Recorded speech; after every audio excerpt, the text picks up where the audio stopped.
Good morning. Thanks everyone for joining today. Some people are probably still joining. I'm Dr. Ophira Ginsberg. I'm a Senior Scientific Officer and a Senior Advisor with the NCI Center for Global Health. In 2021, in commemoration of the Center for Global Health's 10th anniversary, we launched this new NCI Global Cancer Research and Control Seminar Series. In this series, we feature talks by researchers and cancer control experts working in global oncology and provide opportunities for discussion and collaboration around the impactful and innovative work that addresses cancer morbidity and mortality worldwide. In today's session, I'm very happy to welcome one of my mentors and a dear friend, Professor Lynette Denny. For those of you who don't know, hard to imagine, Professor Denny is a gynecologic oncologist who might rightly be called a legend in the field of global cervical cancer prevention. Professor Denny began her work with the intention of evaluating alternative strategies for the prevention of cervical cancer in low resource settings. As many of you know, cervical cancer is an exemplar of global and national cervical or global cancer health disparities, with 9 in 10 deaths occurring in low and middle income countries. And it remains the commonest cancer diagnosed among women still in more than 40 countries, due in part to the failure of either initiation or the ability to sustain cytology-based cervical screening programs. Professor Denny, as many of you know, her group pioneered the search for alternative protocols and methods for the prevention of cervical cancer, particularly in community-based research sites in the townships outside of Cape Town. Since that time, she's had extensive research experience in cervical cancer prevention, including 3 cross-sectional studies comparing different screening tests, as well as prophylactic and therapeutic HPV vaccine trials, and she'll tell you all about it. She's currently engaged in a very exciting NCI-funded trial that we'll hear about shortly. Professor Denny was appointed the director of the South Africa Medical Research Council Gynaecological Cancer Research Center, and her tenure as the head of obstetrics and gynecology at the University of Cape Town ended in April 2022, where she's now a professor of special projects in the Department of Obstetrics and Gynaecology, Faculty of Health Sciences at the University of Cape Town. In November, and I am wrapping up soon, but I'd love to go on to talk about her. We want to give time for her excellent presentation. In November, you should all know that she was awarded the Order of the Baobab by the President of South Africa for her distinguished service to her country. She was also a participant in the WHO clinical guidelines group designed to produce recommendations for secondary prevention of cervical cancer and the use of HPV DNA testing as a primary screening test. So we can't wait to hear all about it, but I do have a few housekeeping things to mention first, a few logistics.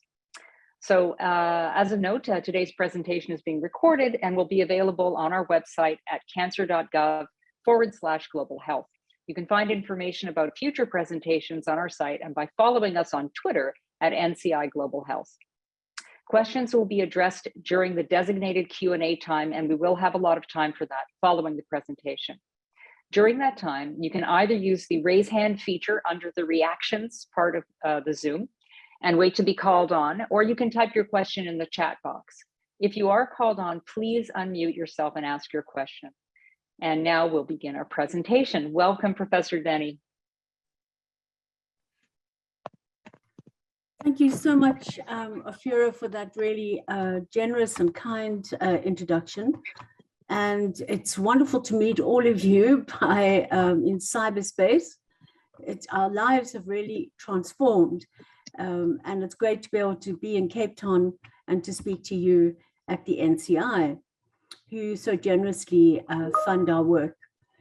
I just want to, if you look at the screen, on the bottom left is the face of Groote Schuur Hospital, which, as you can see, which is where the first heart transplant was carried out, but we do many other great innovations besides changing hearts.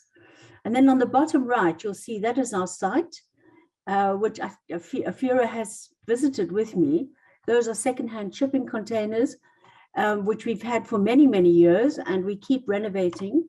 And of course, the teal color is the color of the Cervical Cancer Awareness Month. And then my other collaborators at the top, Columbia University, which is Louise Kuhn, and for many years, Tom Wright, and now an epidemiologist called Delavette Custer. She's on our steering committee.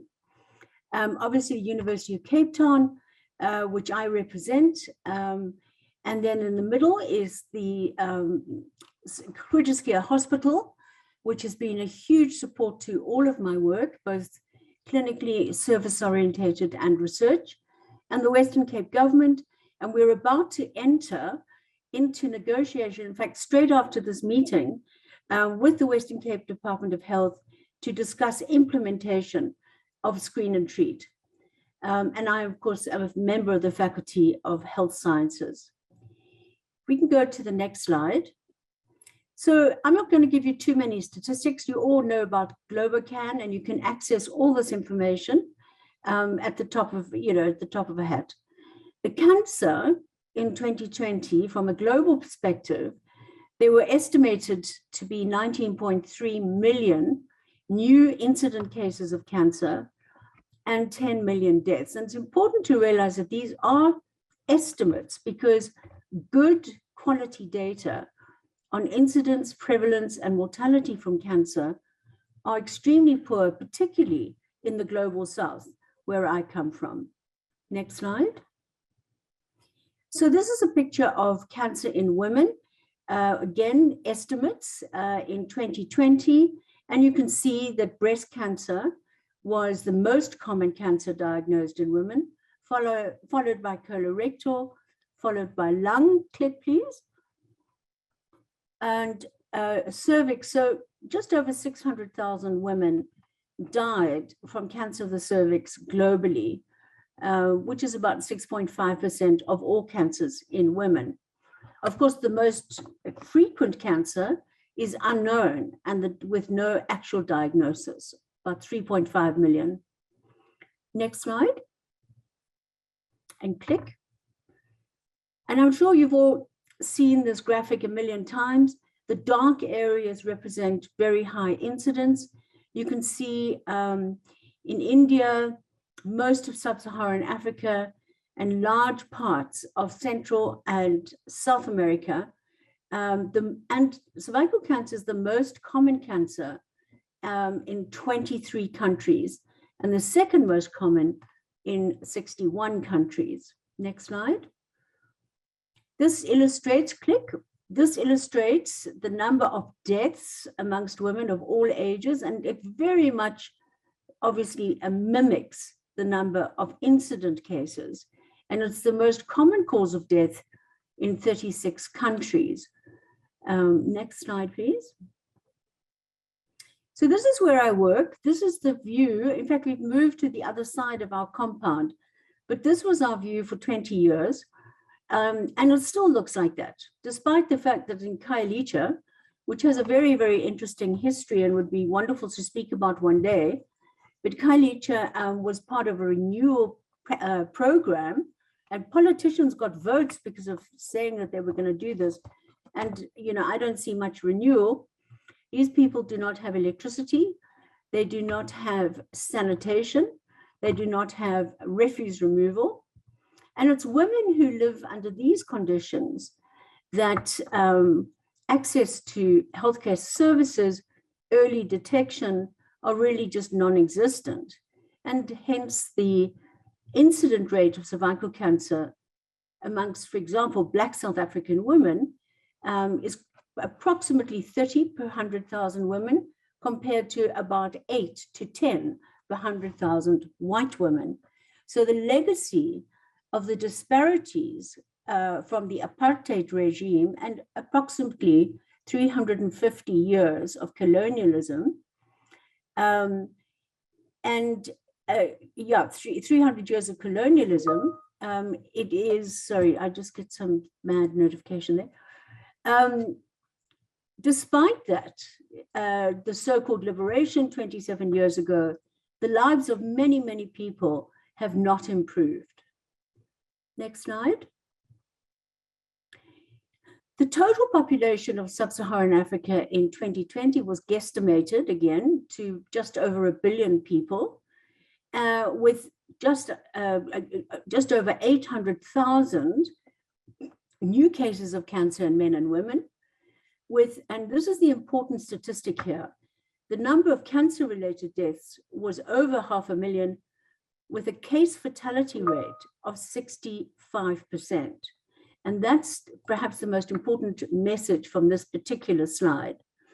The number of new cases of cervical cancer was guesstimated at 110,000, which is 13.5% of all cancers in women.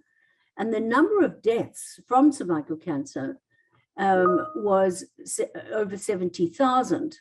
And I think what's really important again is this case fatality rate it's about 65% in sub-Saharan Africa.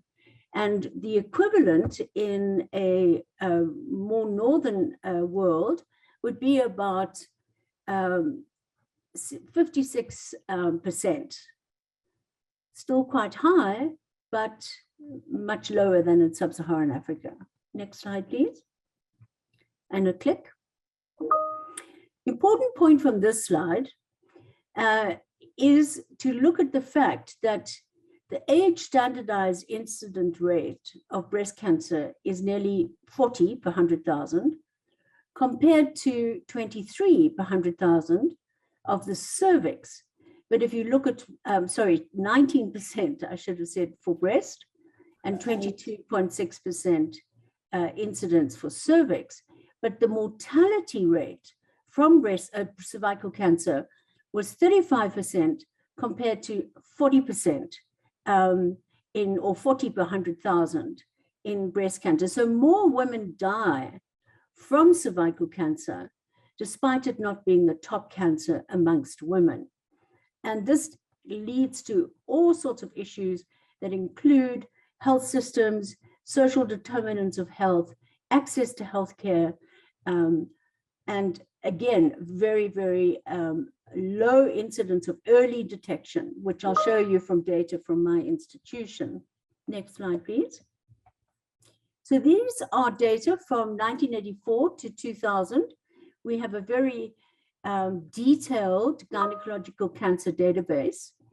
And click, please. Click, please. So among just over 3,000 women, 75% of women were diagnosed with advanced disease, and only a very small percentage of the total were presented at a stage when the cure rate is so much higher than, and if you look at the 5-year survival rate, next slide, please, and a click.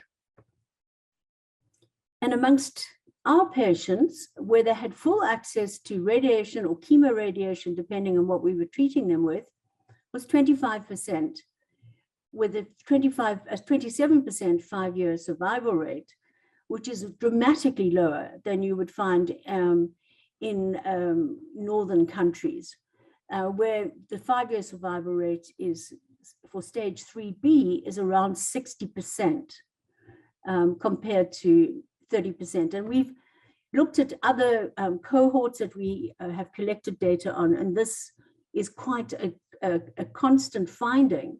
There's very low survival in women with stage 3B, related to comorbid conditions, related to patients having to travel large distances to access healthcare, and not being able to do that. And then the sort of financial catastrophe that it causes in families. This results in low adherence to treatment, which results in a worse outcome. And this 27% 5-year survival actually refers to those patients who do complete their treatment. So this does not include non-adherent patients. So the real death rate is probably a lot higher and is therefore not recorded in these statistics. Again, it brings to the fore, and this is particularly for the fellows, how critical it is to collect reliable data in order to understand the public health agenda and where diseases like cervical cancer fit in to that agenda. Next slide, please. So I've been saying this for a long time. Actually, the man who mentored me into cervical cancer used to say cervical cancer is a sexually transmitted disease. And every time he said that, I got more and more furious. And eventually I coined my own response. Cervical cancer is a disease of inequity of access to healthcare resources. So in my opinion, think before you judge, and also manage your language, because this language of cervical cancer, sexually transmitted disease, sends all the wrong messages and just supports inequity, inequality, discrimination, and ultimately stigmatization. Next slide. So I grew up in the era of secondary prevention of cervical cancer, and our traditional approach was we would cytologically screen women at regular intervals ranging from 3 to 5 years. In private practice in South Africa, it was custom to do this yearly, your yearly visit to your gynae.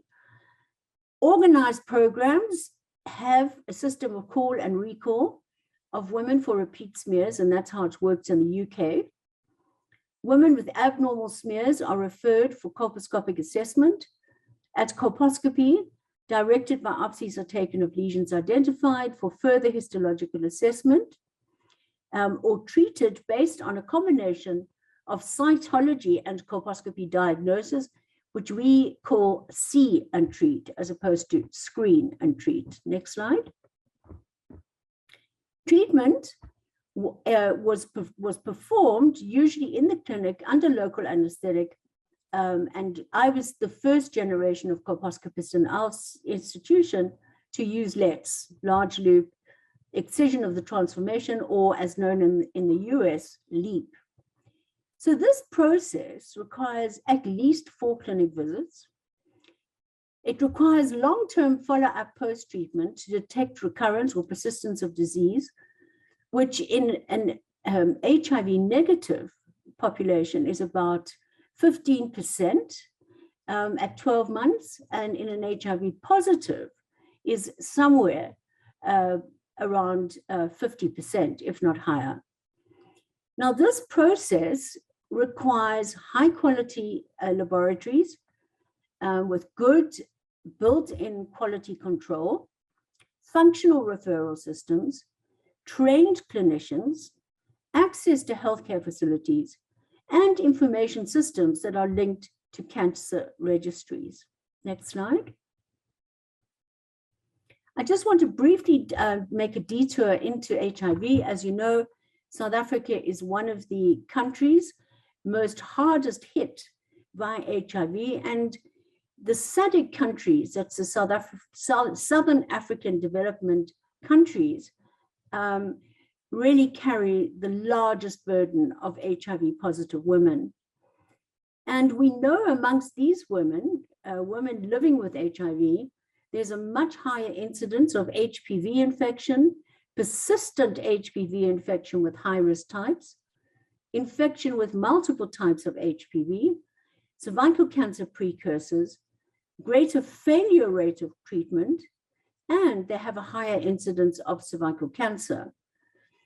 And invasive cancer of the cervix was proclaimed an AIDS-defining illness in 1993 by your CDC. Next slide.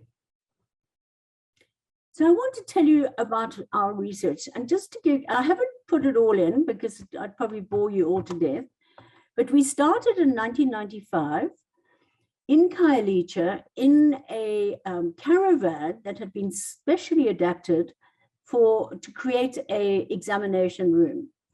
And we had a colposcope, we had a LETS machine, we had all instruments that one needs to manage diseases of the lower genital tract. And it could fit the patient and me sitting on a little small bakkie and one assistant. And we screened 3,000 women using VIA, which is visual inspection with acetic acid, followed by HPV DNA testing. And at that point, we used hybrid capture 1, which is now QIAGEN. We did cytology on all women, and we did a cervigram, which is using a specially adapted camera with a very, very fast shutter speed. And you paint the cervix with acetic acid, 3 to 5%, and take a photograph. And that enabled us to do almost real-time expert supervision of cervical cancer screening. We screened women who were aged 35 to 65 from the general community, and all women were screened with all 4 tests, and they had the HPV result either 2 or 6 days post-enrollment into the study. And any woman with any positive screening test, so positive VIA, positive PAP, positive HPV, or positive cervicography, all these women referred to me to do colposcopy. And what we showed from this very initial study was, and we didn't have HIV status because at that time in our history, our president very wisely denied that AIDS existed. And there was so much stigmatization that we simply couldn't do HIV testing. But what we saw from this is the sensitivity of VIA was almost equal to cytology, but with a much lower positive predictive value and a lower specificity than cytology. We went on later, and I'll show you this data now, that over time, VIA, in fact, performed extremely poorly and it didn't turn out to be the savior or the panacea for cervical cancer screening in sub-Saharan Africa. So those were the first 3,000 women, and then we screened the next 3,000 women where we were able to do what we called anonymous HIV testing, because we felt it was critical to look at the natural history in HIV positive and HIV negative women. And from the general population, we were finding rates of 40 to 46% of women were HIV positive. And remember, this was an older age group of women. And in those days, we only had patchy rollout of antiretroviral therapy. But now, fortunately, the vast majority of HIV positive women living with HIV are on proper retroviral therapy.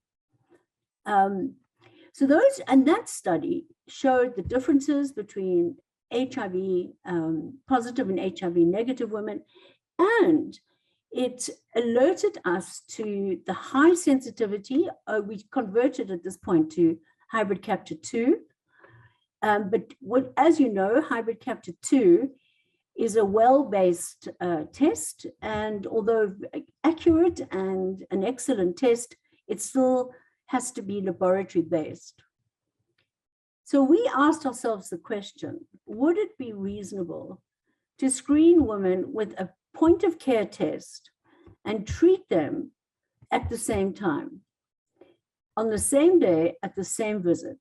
And I kept saying, we've got to find a dipsticks. We've got to find a dipsticks, because if you could give a woman a result at that visit, the chances of loss to follow-up would be so much lower. And there are a million reasons why women don't come back, not least socioeconomic pressures on women. So this was the third clinical study. We also did some side studies on, we did a immunogenicity study of the bivalent vaccine in young women from 18 to 25, and HIV positive and HIV negative, and the HIV positive women were randomized to vaccine versus placebo. And we showed there was an excellent immune response in the HIV positive patients, which was very heartening.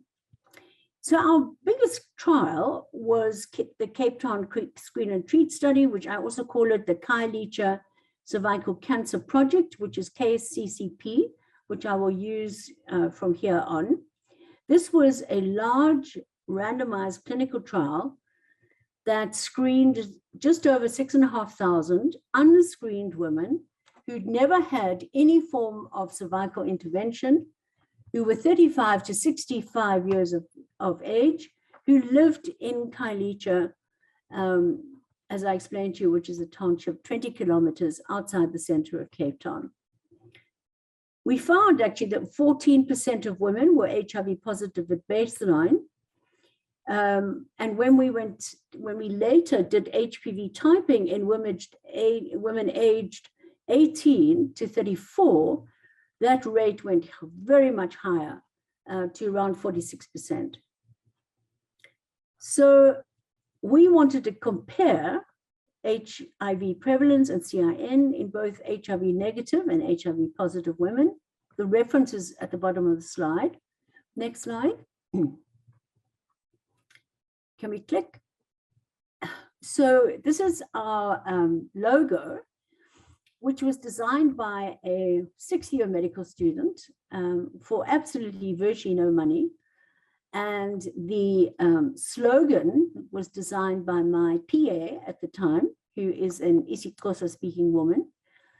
And it's called Phambili Ingempilo Yabafazi. And Yabafazi refers to women, Ingempilo refers to health, and Phambili means forward.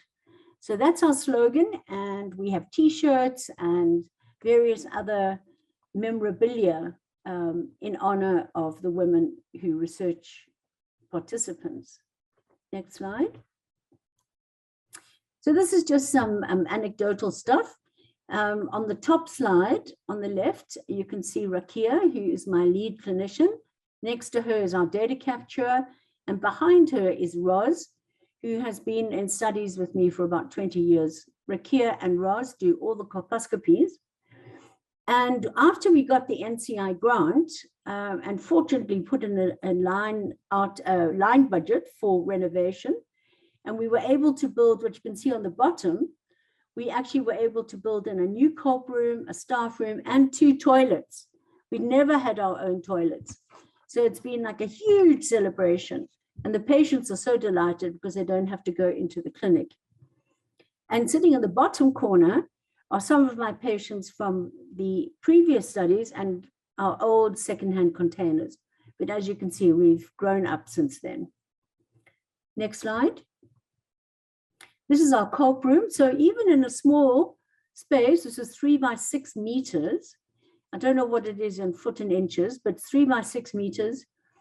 And it's a very comfortable space. We've got a LETS machine, we've got my colposcope, and all the other paraphernalia one needs. Next slide.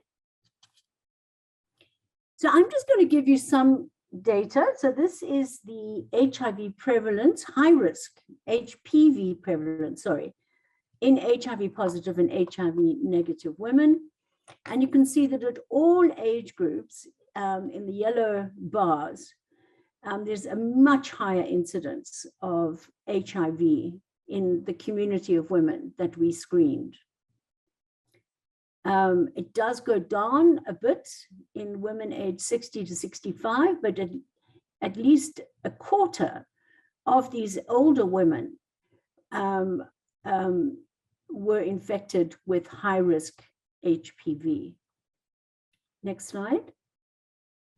This shows you over time, and we're one of the few longitudinal studies, and there have been others, where we've looked at histologically proven, pathologically reviewed and adjudicated biopsies at 6, 12, 24, and 36 months. And you can see that it's fairly intense, even in the HIV negative women, but almost double or 3 times more prevalent, more likely in HIV positive women. And this is important information for us. Next slide. Now, I just want to go on to the elimination of cervical cancer. I see I've actually left out a slide I wanted to show you. Maybe I'll talk about it at the end. Sorry about that. So this is the 1970-90 declaration. We must achieve the following goals by 2030 to potentially eliminate cervical cancer. So that's vaccinating all girls with a 90% coverage of girls aged 9 to 14, screening with a high-performance test at least twice at ages 35 and 45 years.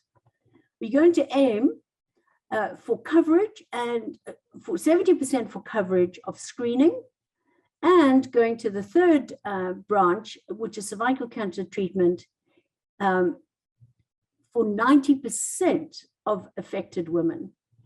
And this is going to be a major challenge because the WHO did a very interesting upscaling VIA study in 7 sub-Saharan African countries. Was it 8 maybe sub-Saharan African countries? And what they found is of about nearly 350, if not more, women suspicious for cervical cancer and referred to appropriate facilities.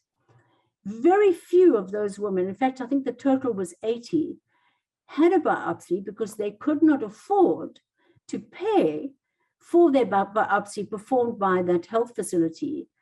And the interesting thing, though, is a lot of these women were HIV positive and were getting free treatment through PEPFAR for their HIV. So they were having their HIV treated, but not their cervical cancer because they couldn't afford to pay for biopsies. And that's another huge issue, is the cost of cancer care. And very few people know or remember that in the 1970s, the World Bank advised countries like found in sub-Saharan Africa to adopt the adjustment programs where instead of providing free healthcare and free education, they invested in loans given by the World Bank to build up general societal or national infrastructure. And that's had a devastating effect. So there are very few countries in sub-Saharan Africa that subsidize healthcare, very few. South Africa does, as does Botswana, and a few other countries are setting this up, but it's very rare. So if you get symptoms of cervical cancer, you have to pay to diagnosis and treatment, and very few can afford it. Next slide. So the elimination target is 4 per 100,000 women, and the only countries that really have this level are Oceania countries such as Australia and New Zealand, and I think levels of 6 to 8 in the UK, USA. So quite a challenge to get to 4 per 100,000 women. Next slide. So what would the benefits be of achieving these 90-70-90 targets by 2030 in low and low middle income countries? So the modelers, and I really never understand how modelers do it. I always feel that it's like a genie out of a lantern, but these are the published data, that there'll be a median decrease in cervical cancer incidence of 42% by 2045 and 97% by 2120, i.e. in the next 100 years, and would avert 74 million cases of cervix. The median cumulative number of cervix cancer deaths averted will be 300,000 by 2030, 14 million by 2070, and 62 million by 2120. And if this represents the truth, it would really be a serious human rights violation for us not to try and reach these goals. Next slide. So this WHO clinical guidelines group, which I was a member for, and there were many, many others, that they have now published, WHO, there is a whole manuscript on this. For the general population and HIV positive women, the WHO now recommends HPV DNA testing as the primary screening test, rather than VIA or cytology. And for the general population, HPV DNA testing for primary screen may or may not include triage, but should include triage in HIV positive women. And the positive triage tests include partial genotyping, colposcopy, VIA, or cytology after a positive HPV DNA test. They recommend that we should begin screening at age 30 in the general population and age 25 in HIV positive women. And after age 50, the WHO suggests screening is stopped after 2 consecutive negative screening tests in the general population and the HIV positive population. Next slide. So one of the things they have recommended is that HPV-based screen and treat in low resource centers should be the primary screening test, with or without triage. The concern about this is the relatively low specificity of HPV testing in general, and specifically in HIV positive women, which definitely can lead to overtreatment. So there are a number of ways of addressing this problem. The one is to use a triage test in HPV positive women, such as VIA cytology, or additional HPV tests prior to treatment, as described. Our group, though, took a different approach. So we evaluated using HPV type restriction and more stringent cutoffs on the Xpert Cepheid HPV test, which, as you know, is a point of care test. And modeling this, we were able to have a different definition of a positive HPV test prior to treatment in order to optimize specificity. Next slide, please. So Xpert HPV assay, which is manufactured by Cepheid, it is a PCR assay that detects, that's a typo, 14 types of high-risk HPV DNA types. And these DNA types are grouped into 5 channels. And the first is HPV 16 positive, the second HPV 18 and or 45. And you can see there's the third, the fourth, and the fifth. And for each channel, there's what's called a cycle threshold, or CT value, is generated, and values below the CT cutoffs are defined as positive. Next slide. Click, click, click again, click again, click again, click again. So this is what the assay, it's basically a cartridge, and no specialized lab skills are required. This lady, Vatiswa, is a community health worker, never been in a laboratory, and has not finished school. And all she has to do is take the specimen, and we use preserved site solution. She pipettes out the sample, puts it into the top of that cartridge, and the rest is automated through the computer. And you can do test by test. You don't have to batch. You don't have to wait for 80 samples to fill your well. Next slide.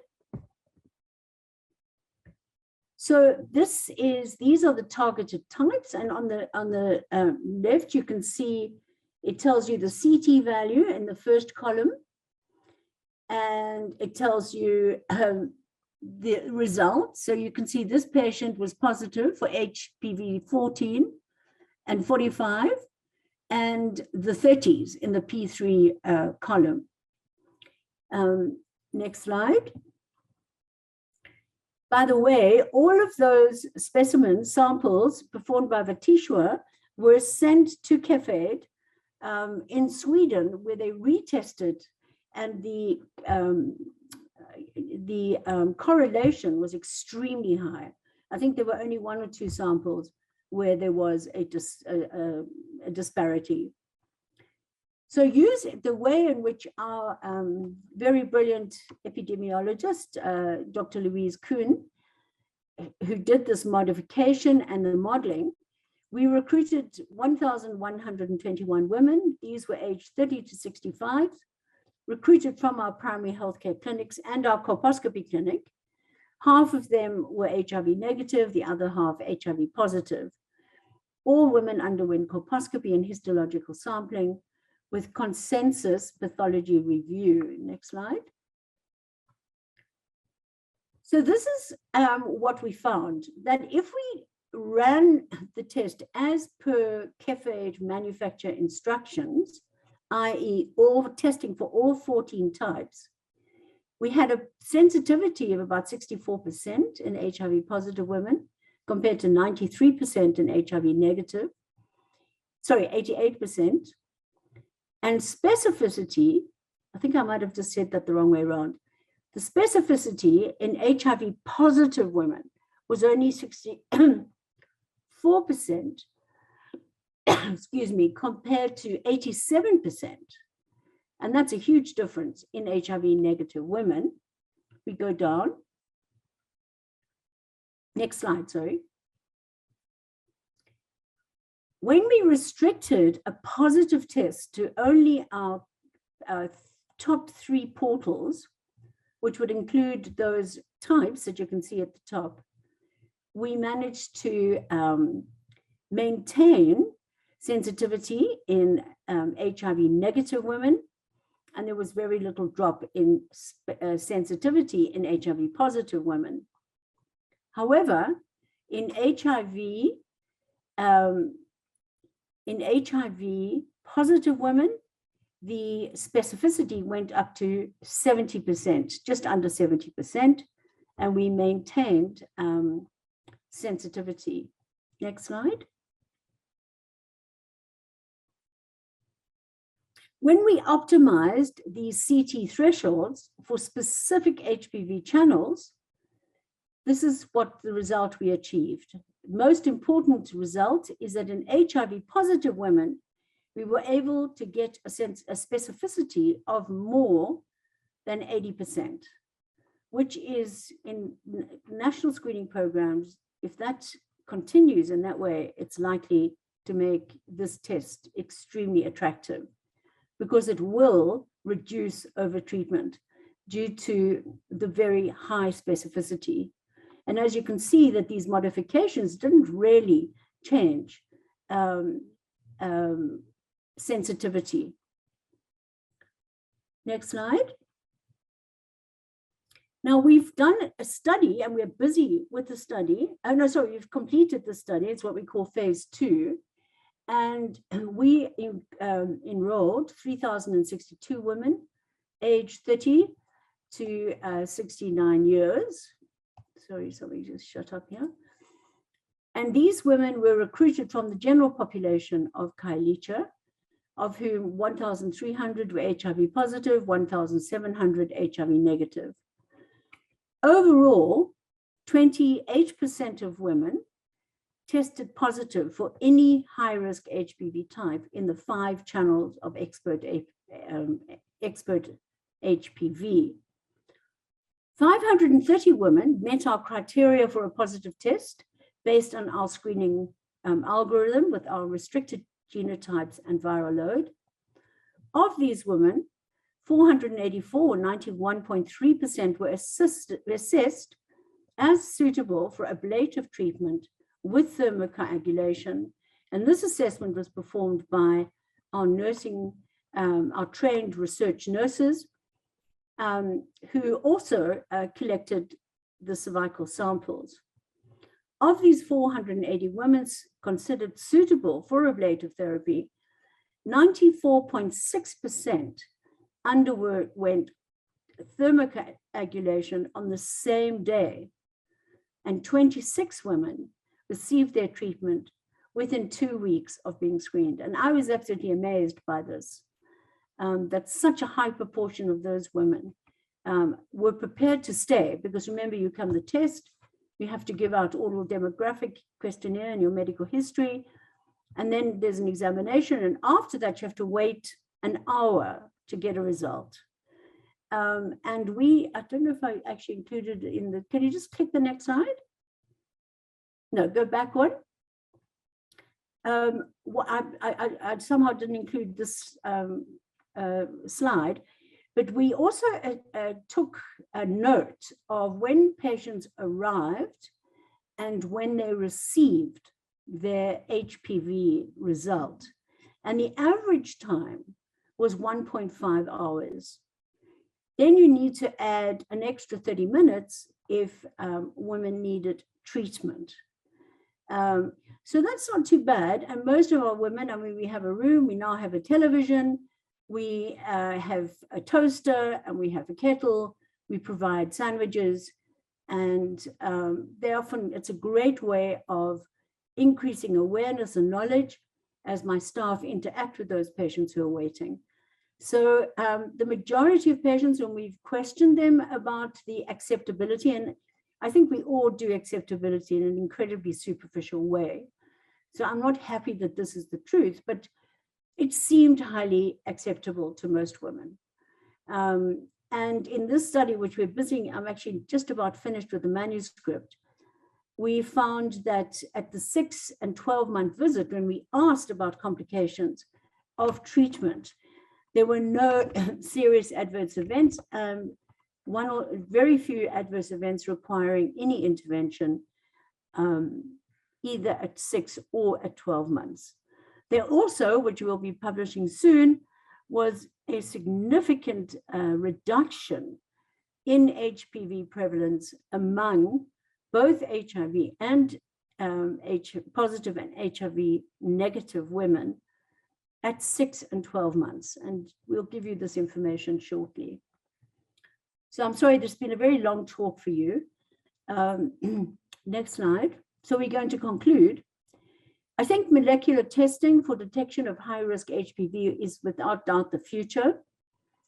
The issue of the most reliable, cost-effective, and meaningful triage will depend on resources available and what is the desired outcome. Implementing screen and treat really requires so much more health systems evaluation, and we are at the moment busy planning to submit a grant under the implementation science section of NCI to really understand step by step how to start an HPV DNA-based screening test as a primary screening test. A lot more work needs to be done in this area. We also need to do qualitative research with diverse women to understand the barriers and or acceptance of screening and same-day treatment. How do we integrate screening treat programs with HPV vaccination of girls? And I think critical to any success is widespread coverage with high-quality treatment of presumed pre-invasive lesions. Next slide. So this is another view from our site. And I really show it to thank and honor the women who live under these conditions who still come for their healthcare. Thank you very much. I think that's it. Thank you so much, Professor Denny. I'm going to call you Lynn going forward for the Q&A. That was, as expected, a masterclass in multiple things. And I failed to mention that you're the recipient of so many other prestigious awards for a reason.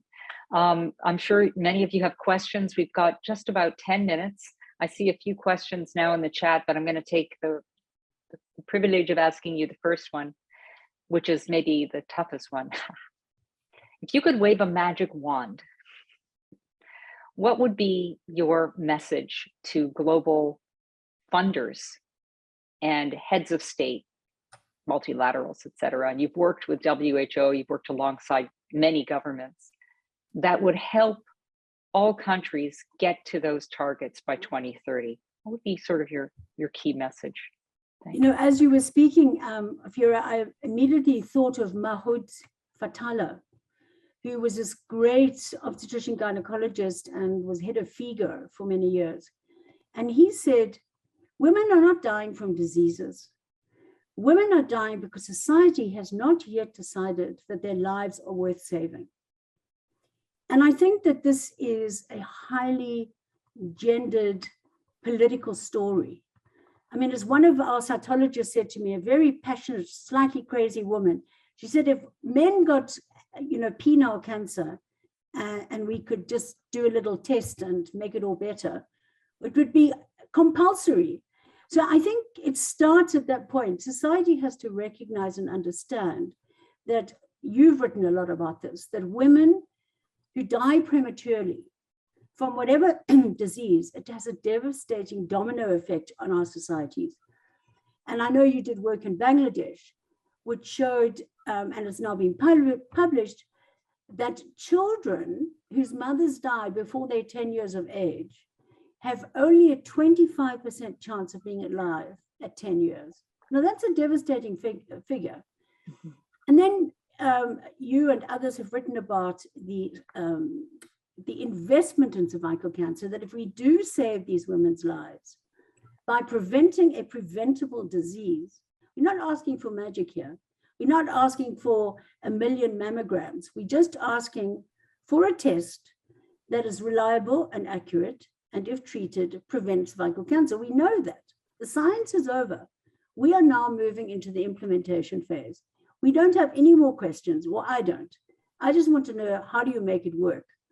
And to make it work, women's health and the saving of women's lives needs the same passion as we've had about maternal mortality. And there are more women who die from cervical cancer per year than maternal mortality now. And that's because there was suddenly an awareness of the great disgrace of allowing women to die while giving birth. It's unacceptable. Yeah. Thank you so much. And I'm sure many of you wish we could have you for another hour. I see there's a number of hands raised. I'm just going to remind people, ideally, if you want to ask a question, you raise your hand through the Zoom function, and please do put your cameras on and unmute when you're called upon. I just want to draw attention to the fact that we're very lucky also that Lynn is one of our advisors on the Lancet Commission on Women and Cancer. So stay tuned for that. I think probably the first person to ask a question was Chemtai, and you asked one in the chat, but please go ahead and unmute. Thanks. Thank you. Thank you, Professor Denny. I, like as many here, really admire your work and very inspired. I am an assistant professor at the University of North Carolina and work on cervical cancer prevention in East Africa, particularly amongst women living with HIV. So my question is, thermal ablation is very attractive. It's portable, battery powered, etc., very scalable, but do we really have data, good data on efficacy for HIV-positive women, particularly those who have biopsy-confirmed high-grade disease? Data that I have seen has really high rates of treatment failure, 25, 30%. And are we driving that message across so that women know that this is not a one-time treatment, and how are we making sure that we capture those data? Yeah, it's an excellent question, and thank you so much. And I'm sure the situation in East Africa is very similar to what it is in South Africa. And in fact, I think it's even worse. I'm still a bit concerned about thermocoagulation. So if you speak to the Scottish physicians who started using thermocoagulation, which they used to call cold coagulation, which is a bit of a misnomer, their data, and we're talking 30 years ago, even 40 years ago, from in-house data and in not well-conducted studies, sort of retrospective cohort studies, was that they had a failure rate of 12%. That's what they published in those years. We're busy now evaluating the follow-up in women who were HPV positive, treated with thermocoagulation, and then reassessed at 6 and 12 months. And our data are showing there is a significant drop, but it's not zero. And there is persistence at 12 months. I can't remember the actual figure, but it's significant. So the next question for me is, what does that mean? Is she now still at risk? Or is the trauma of the thermocoagulation sufficient to destroy HPV infected cells? So I don't think the data is good enough yet. And I think we need more. But it is a great alternative and it works very well. We see very few complications. Even the discharge post-treatment is not too troubling. So, yeah, and you know, the CHI, the Clinton Health Assessment Initiative or whatever, they are bringing in these thermocoagulators into South Africa and distributing them widely. So it does worry me. I'm concerned about it. So we're still busy now. We're now recruiting women in a true screen and treat setting, but we have histology on everyone, and we'll follow them up to 12 months. So I think we need more information, and whenever people claim it's a panacea, we found a solution, be very, very wary. People did that. They went around saying, oh, VIA is going to save all Africa's women. And it didn't. So yeah, be critical and put your appraisal button on. Yeah. Thanks so much. I know we're going to run out of time. Probably we'll go another minute or two over just to make sure we get a couple of people in. Next was, Dr. Hyosuk Bae.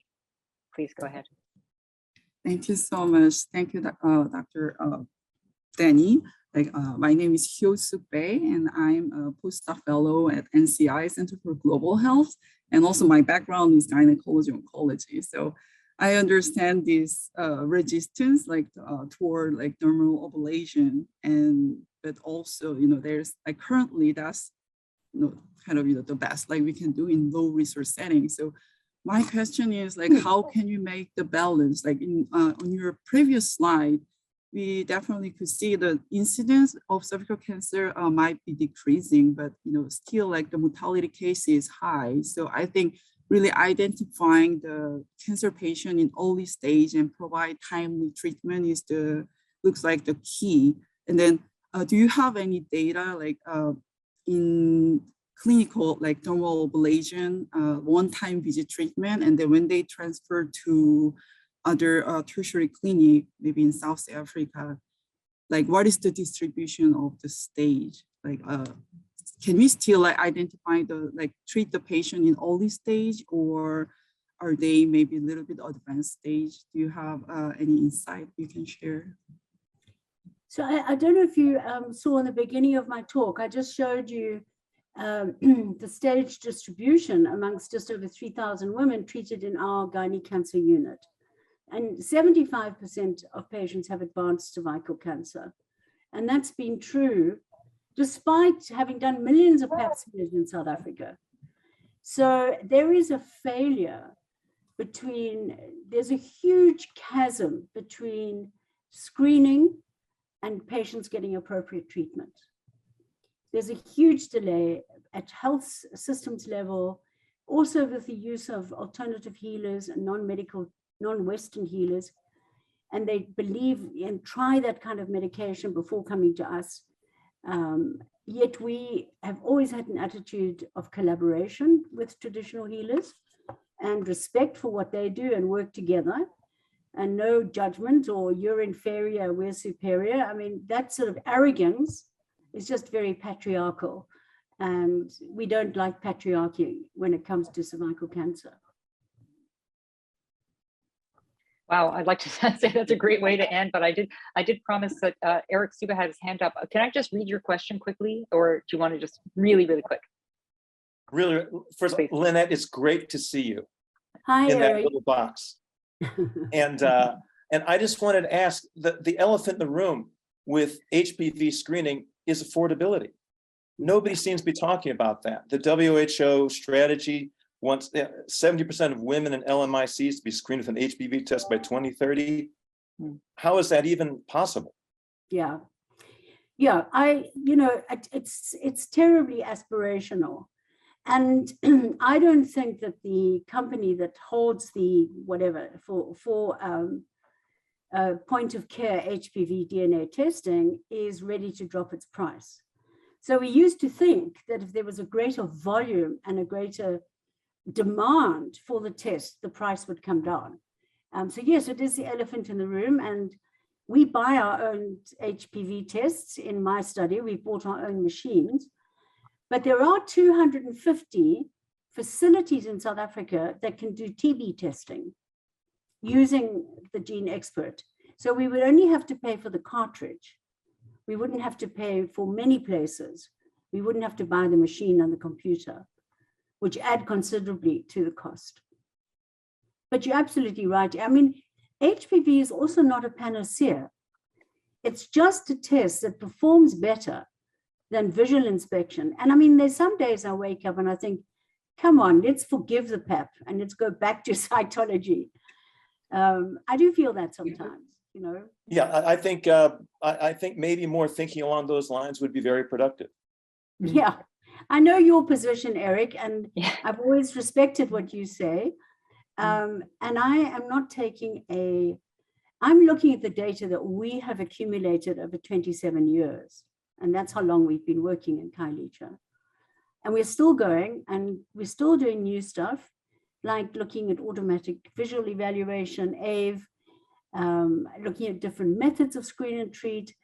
And I do sometimes, because cytology with a LETS is what I grew up with and what I've grown to trust as a face-to-face clinician.